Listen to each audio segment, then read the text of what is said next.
Hello, everybody, and welcome to episode number 3 of Patterson in Pursuit. Now, I won't give too much preface because this is a continuation of the conversation I had with Dr. Emrys Westacott. He's such a conversationalist that I intended to talk to him for the entire interview about objective truth and epistemology, and then he started asking me questions about my own philosophy and metaphysics, and naturally, because I talk a lot, I couldn't resist having a dialogue about the philosophy of mind. The little commentary that I thought I was only going to last a few minutes ended up lasting a half an hour, and it was fantastic. We actually had some more agreement on this issue, just like we did on the epistemological issue.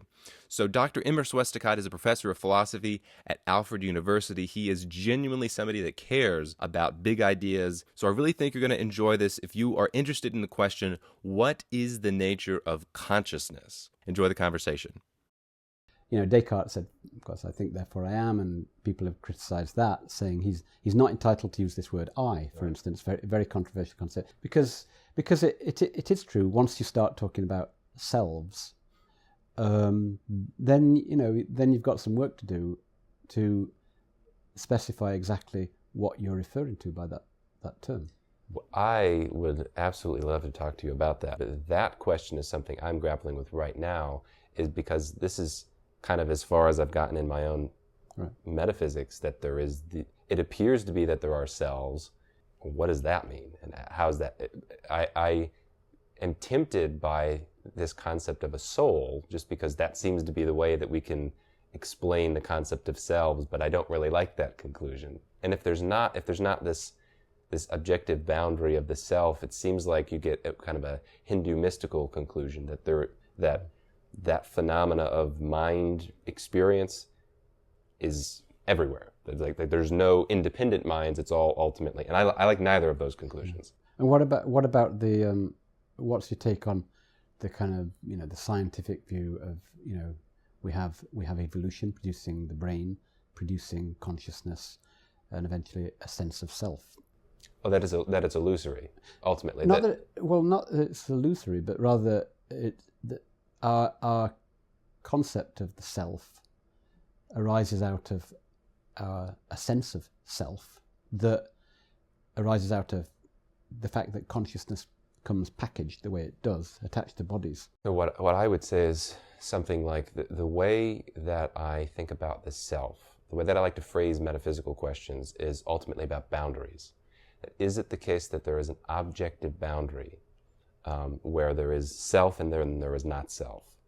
And what I would say is, in that circumstance, if there is the process of evolution results in this phenomena of consciousness, I don't think that there's anywhere that you can say, yes, at this point there is the self, at this point there isn't the self. I think what I would say is that means the self is illusory.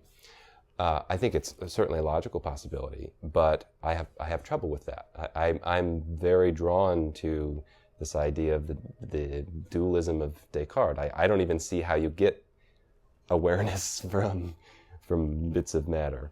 But I consider myself a reluctant dualist. That's my metaphysical perspective. I'm a dualist, but I wish I weren't. Just because I can't easily reconcile subjective experience with objective physical phenomena. Right. I know that in philosophy of mind these days, people talk about the problem of consciousness and the hard problem and the easy problem. And basically, as I understand it, I mean, the hard problem is simply how do you get consciousness out of matter, which is what the brain is. And my answer is, I don't know, but I assume that's what happens. It's just, so we don't understand how it happens, how matter can give rise to consciousness. But I don't feel a pressing need to posit any things or forces or processes beyond what we can already be knowledgeable about. We just don't know how the whole thing works. In the same way, I mean, I think it's analogous to how do you get life? Still, it's a bit of a mystery. How does life get going? But the best theory we have is that inorganic chemicals do eventually produce organisms. That one strikes me as much more conceptually complete. that the inorganic matter eventually producing living creatures. The problem that I have is from my perspective, there appears to be this complete category distinction between third-person matter, what we consider to be the constituents of the physical universe, and the contents of subjective experience. So if it were the case, for example, that human beings didn't have this phenomena of awareness, then I think it would be complete. I think physicalism would be a complete theory, even though you're right, we don't exactly know how life started. That's just a matter of time before we do. But it appears to me that you can give a complete description of the physical state of the universe and completely leave out this gigantic realm of information, which is about the contents of subjective experience. This is great. We're absolutely on agreement on that. This, there's a lot of academic philosophy on this topic, and I'm very much on the side of the position you just articulated. That there's a famous essay by Thomas Nagel called "What Is It Like to Be a Bat," where he argues exactly that point, which is that when you've drawn up a complete description of every physical, phenomenon in the universe, you've still left something out, which is basically subjective experience, which is real and important. I mean, it's central, really. Totally, yeah, and so no description that sort of tries to reduce subjective experience to the physical can be adequate. Now, the physicalists, they always maintain they're being misunderstood, that they're not trying to do that. But it always seems to me that they are. I agree. I wrote a little piece about this, and it's called The Case Against Physicalism. And what I kind of take my reluctant dualist approach from an epistemological standpoint, which is this, that you can have, in theory, you could imagine knowing the position and the momentum and every single bit of information about the physical state of the universe, and there is still what I call information loss. And if that's true, then it seems like you have to expand what I call your toolbox of concepts. Like, you have to use other language. There is, and if the whole point of trying to think about and understand things about the universe is to describe things that we're experiencing, it seems like you're cutting off half your body when you're only using physicalist terminology, when there's so much more. I think the reason why this has become such a sort of pressing issue in contemporary philosophy, there's no question that the problem of consciousness and actually the pretty closely related problem of free will, I think, why they've become such pressing issues with a huge amount of literature written about them, is because of the historical juncture we're at, where the scientific revolution kicks in. There's just been this fantastic explosion of scientific knowledge and tremendous success of the physical sciences. I mean, absolutely amazing. And they're continuing apace to perform miracles. And the question is really, well, do the physical scientists, the way they're structured and the way using their concepts, do they basically give us everything, or is there stuff that somehow evades the grasp of those methods, those concepts? And I think we seem to be on the same page here, because I think, because subjectivity just doesn't seem to lend itself to the physicalist account. It just doesn't. But you can, just like you say, you can describe the movement of every atom in the brain, and you still haven't quite said what it's like to have a headache. And I don't think this is unimportant. This is the reason why I'm coupling this Socratic journey I'm taking.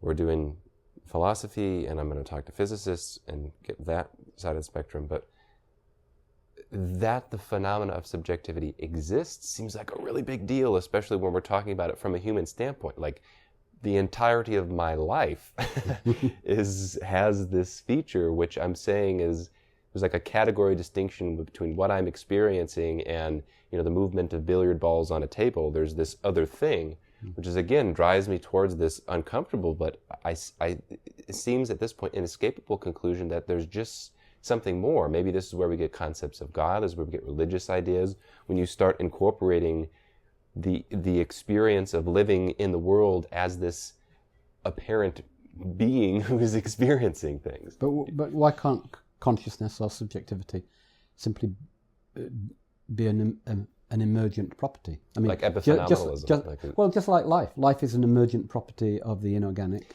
Because it depends on what you mean by life. So I could imagine a circumstance in which, let's say we're talking about insects and worms, where we'd say, yes, now that is life, and there's nothing unique going on there. It's just matter that is moving in a particular way. But I don't know if there is an internal experience of being a worm. I don't know if there's consciousness. But I do know that at some point you get advanced creatures who have bodies, and I at least assume that there's this entirely different realm that they have access to that is different than just the mechanical moving of matter. It's the internal subjective awareness. So that's what it would be easy to dismiss life as, especially like viruses, for example. You go down to that level and it just seems like you have proteins moving around.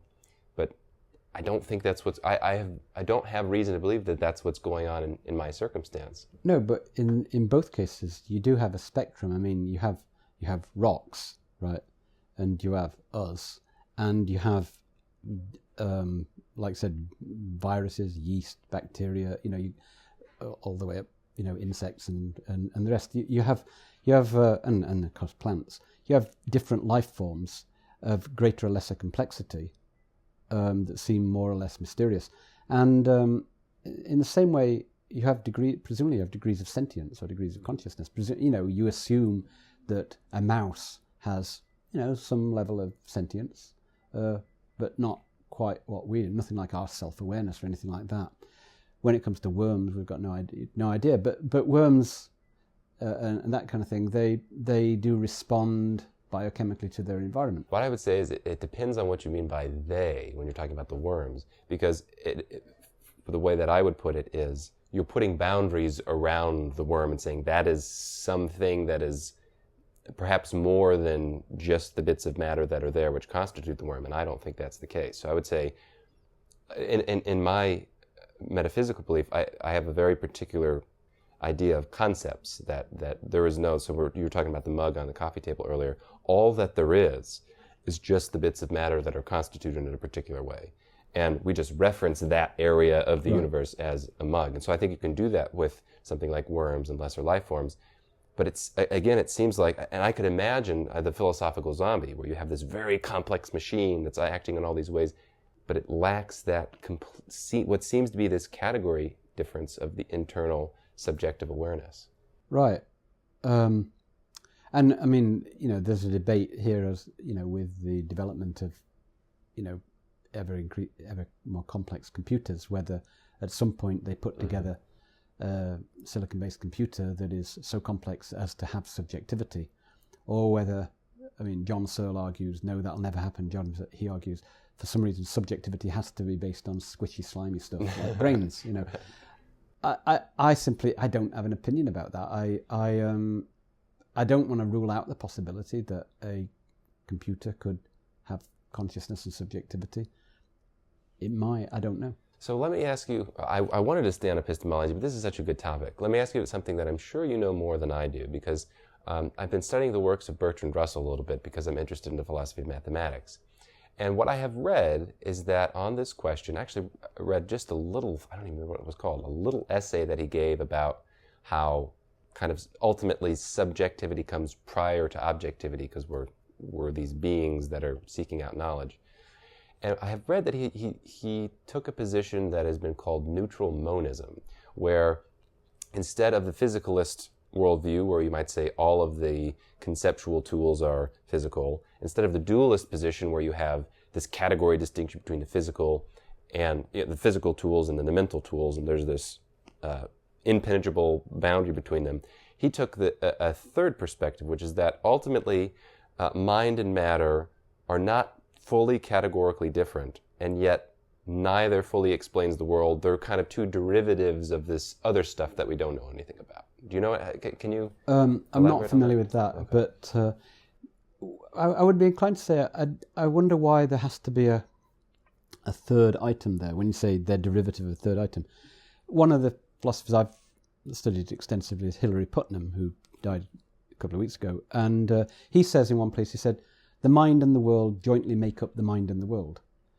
Right, and which I think is fair enough. I mean, again, it's in the pragmatist tradition, and to me, I think that perhaps makes more sense than saying that mind and world are, as it were, attributes of a greater, mysterious, But isn't that kind of something we know not what. If we were to try to be precise, doesn't that kind of take the dualistic perspective when you're referencing mind and the world as these two separate things? And I would agree, in a sense, even as a reluctant dualist, the mind and the world make up the mind and the world, but that implies that there's this sharp boundary between the two of them. Well, I think he's trying to say there isn't a sharp boundary, in the sense that he's saying the world is constituted by both mind and world, and the mind is constituted by both mind and world. I mean, that is sort of saying you can't talk about mind separate from the material world and the world that we have knowledge, the world that we know, and you can't talk about the world, the reality that we know, the empirical reality, without reference to the mind.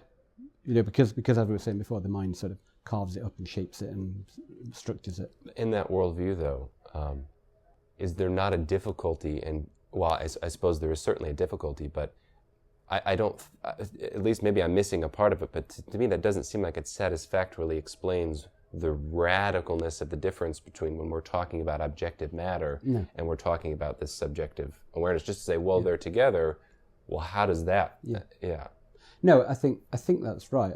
I don't think he's kind of addressing that particular problem.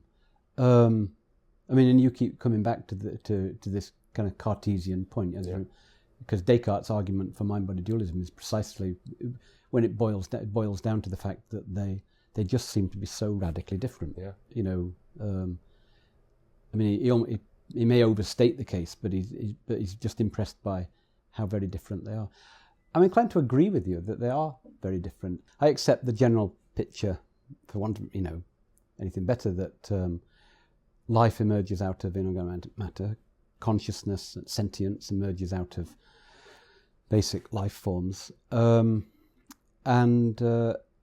So while I agree with you that there is this difference between subjectivity and what is not subjective, and I agree that at the moment we don't really understand how it happens, so there is something mysterious about subjectivity. I agree with that.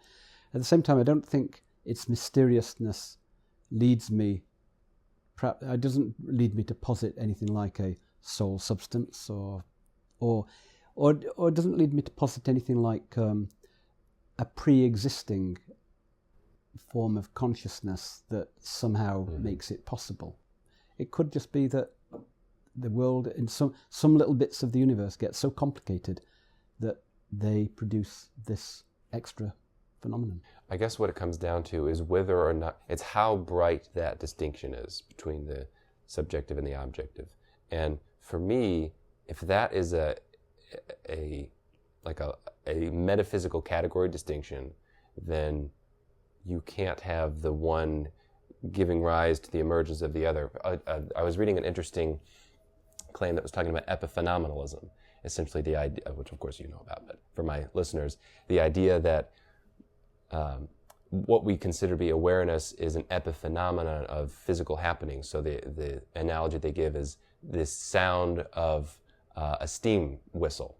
How that sounds, it kind of emerges just from the movement of the atoms. You get this phenomenon. And I forget who said it, but somebody said that still doesn't solve the metaphysical question from the subjective to the objective. In fact, it presupposes that there is still this category difference, that you get this epiphenomenon that doesn't impact the world. There's no causal control from mental phenomena, can't impact the world, but it's still out there in this other realm.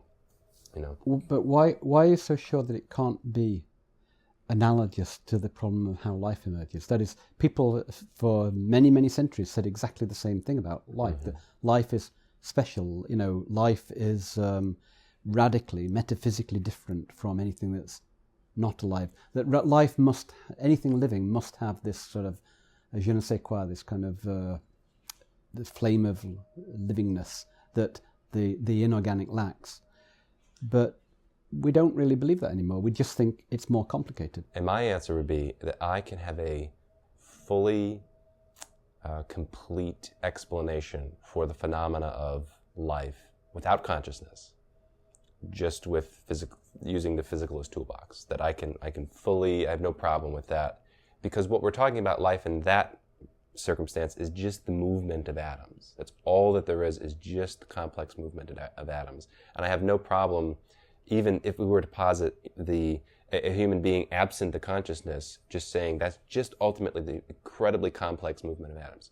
No problem explaining it. When I'm referencing my subjective experience, I'm not talking about any movement of atoms. Now, there might be a correspondence of the movement of atoms in my brain, but I'm talking about the essence of what it feels like to be me, but certainly not the movement of atoms. Because there's two different things. You could have, assuming that I don't have free will or anything, you could have somebody who could see every single position of the atom in my body, and they could say, oh, look, I'm explaining that life, but they're still missing this other thing, which is how it feels to be me. Yeah, I know. I'm puzzled over this as well, because, as I say, going back to something I said before, I do assume there is a spectrum of sentience, and I assume that plants, when they lean towards the light or something, are not. It's just biochemistry. Mm-hmm. There's no sentience there, and I assume that mice and even smaller things do have a degree of sentience, that they don't just say move towards the cheese, that they actually have the experience of smelling the cheese. So one of the things, your view presumably has to accommodate the fact that there does seem to be a spectrum of sentience. Mm-hmm. And so there's a point where it's not just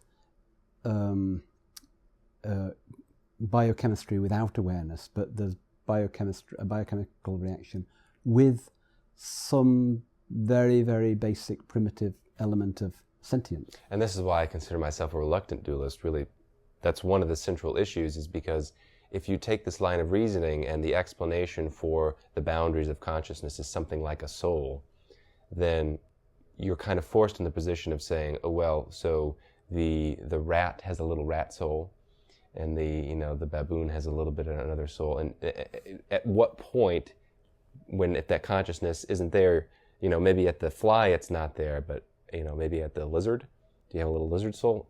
I think I'm forced in that position, but I don't like that conclusion either, because that strikes me as kind of preposterous. Yeah. Not to mention where these souls come from or anything like that. Which, though, one potential resolution is this neutral monist, or even potentially the panpsychist perspective, that potential for conscious awareness is everywhere.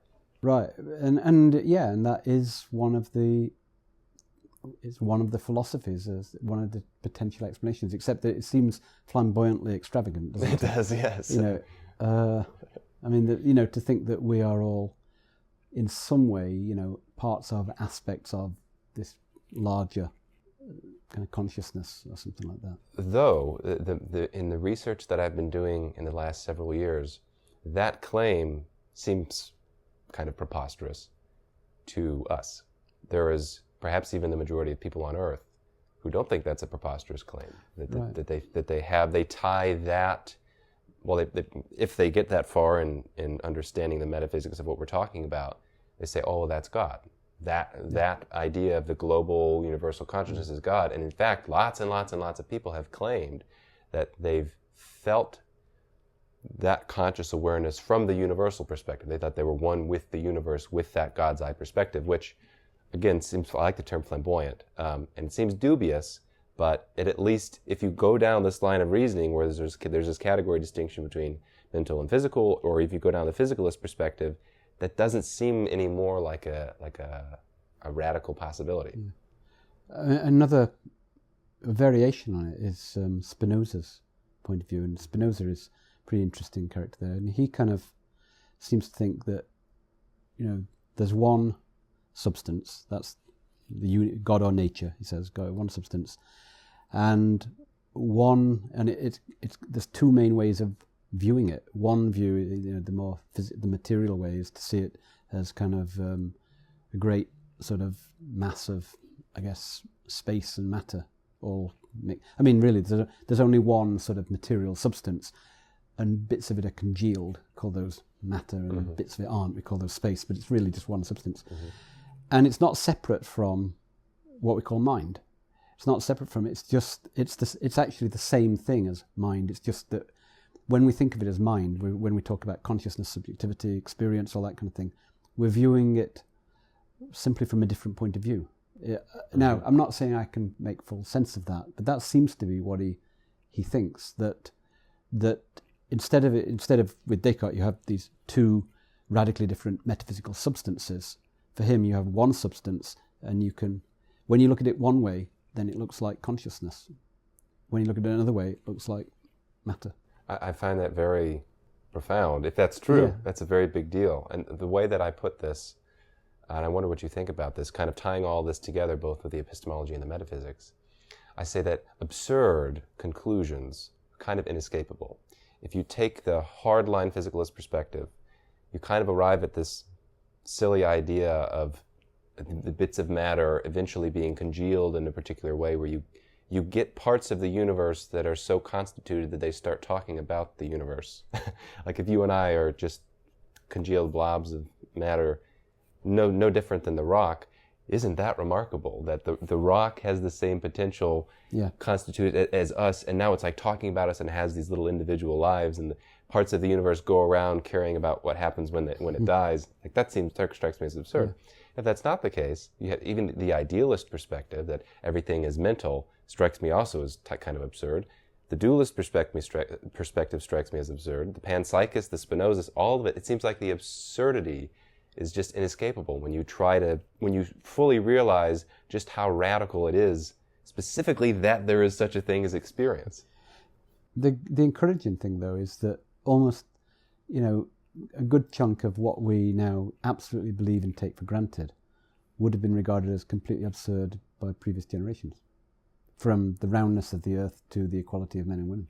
So you think it's just a matter of time, and then we'll be able to I certainly don't think we should be afraid of the absurd, in the sense that, and Bertrand Russell would certainly agree with this, that when you're faced with these kind of problems, the fact is we can't make full sense of things using our ordinary ways of thinking. Common sense is what the new common sense, which includes the theory of evolution and it includes quantum mechanics, and the new common sense can't make sense of everything yet. So presumably there's something wrong with common sense. Yeah. So in a conclusion to everything here, would you say this, that it is true that things appear absurd, it's difficult to explain all the phenomena that we experience, certainly with our current level of understanding.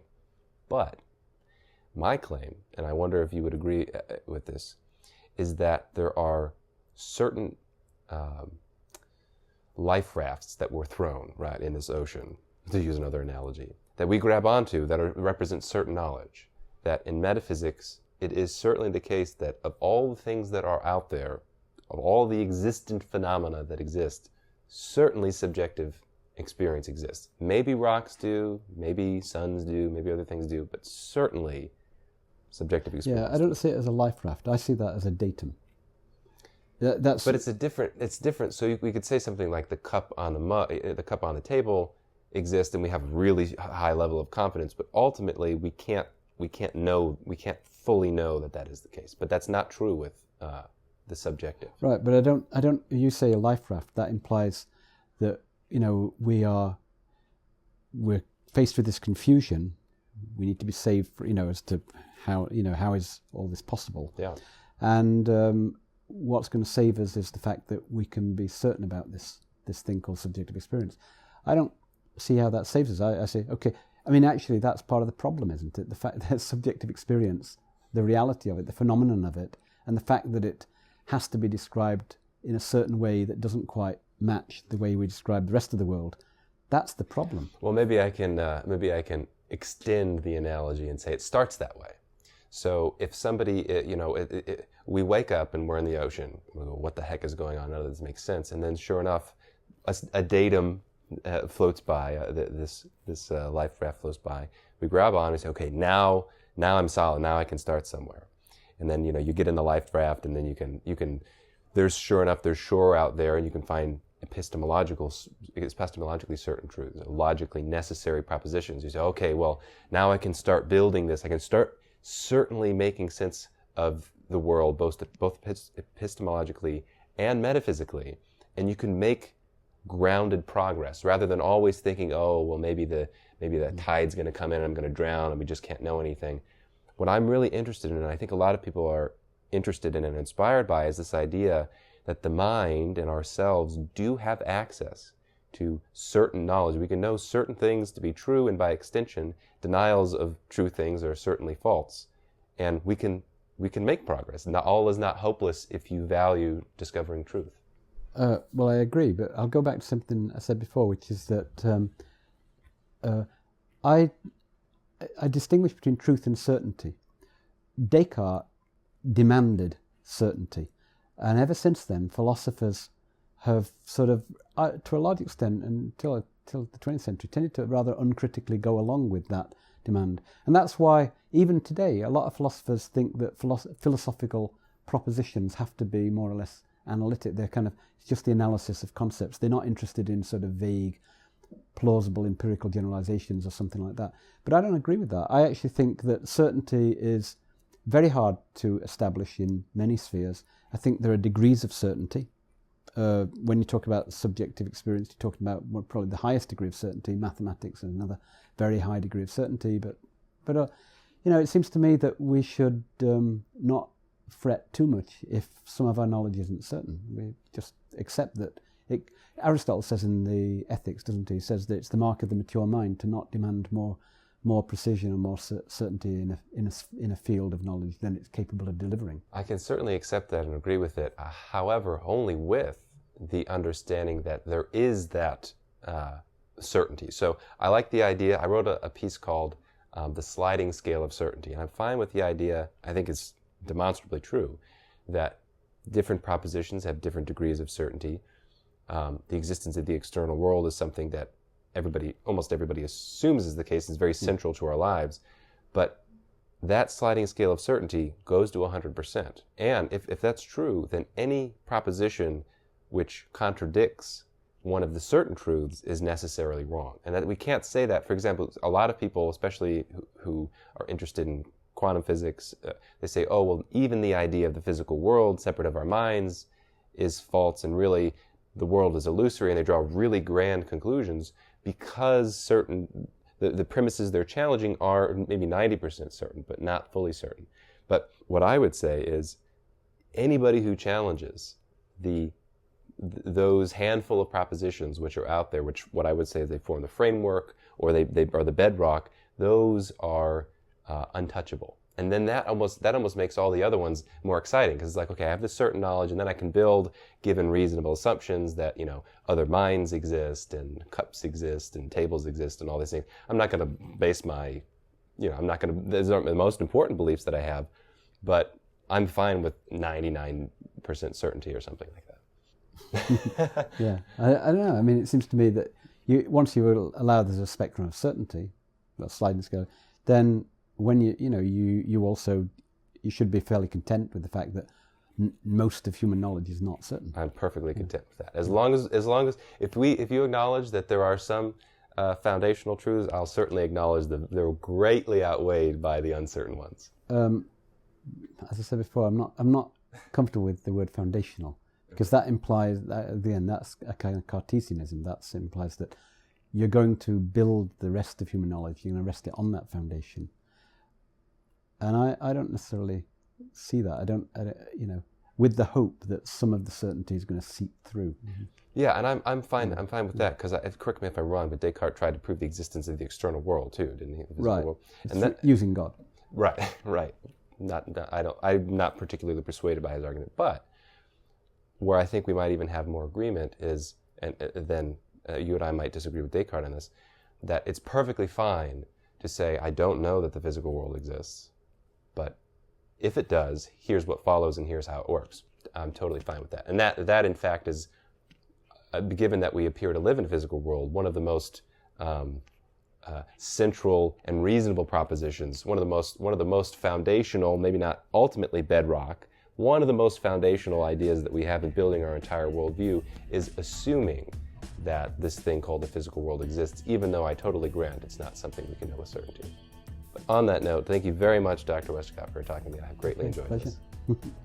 All right, so that was my interview with Dr. Emrys Westacott.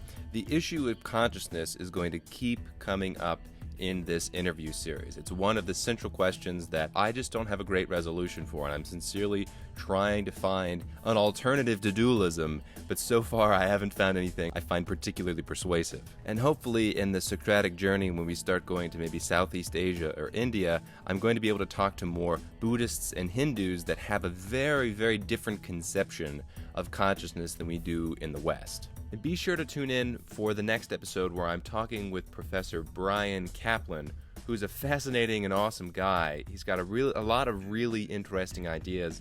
And he wrote a book a little while ago called The Myth of the Rational Voter that I think was a bestseller, caused all kinds of waves. I talked to him about that. What is the myth of the rational voter? We talk about democracy, potential alternatives to democracy, talk about some radical libertarian ideas. We also talk about his upcoming book, which is called The Case Against Education. I won't give away any details, but I think the title of the book is a sufficient enough hook that people will want to tune in to listen to that episode because it's awesome. All right, thanks for listening, everybody. Hope you enjoyed it.